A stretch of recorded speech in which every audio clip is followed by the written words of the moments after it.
मो छात बगीचा को आपण मानक स्वागत। आशा करुँची आपण माने बहुत भलरे थिबे आ मु भी मध्य भल अछि।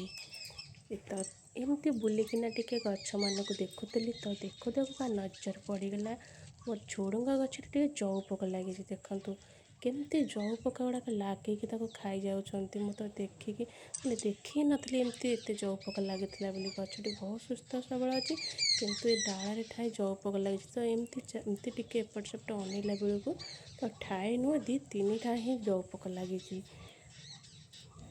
अल्प अल्प गोटे गोटे डाल रे जौ पोक लगी जहाँ गछ गुड़ी को नष्ट कर दउतला। आ एबे जदि ताकू मु न सफा करी तो चारिआडे माड़ी जीव जहाँ फल गछटी मोर पूरा नष्ट हो जीव।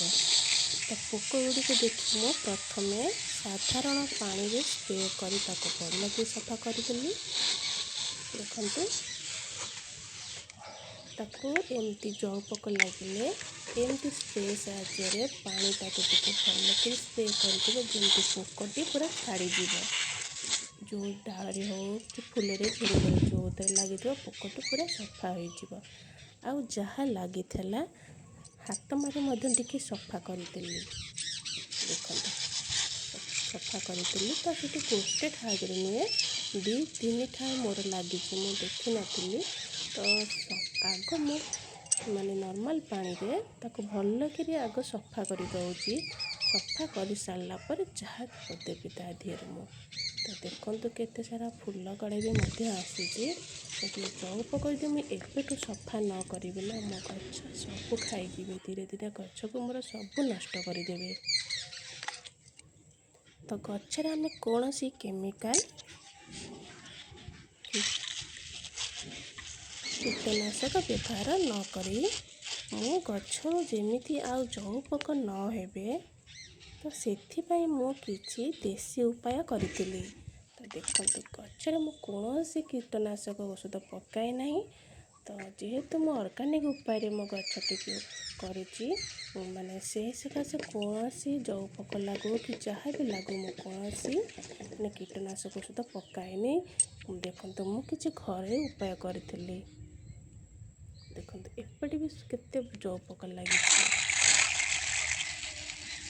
तो मु किछि साधारण पानी रे हळदी गोलाई एक फर्टिलाइजर तैयार करितिली।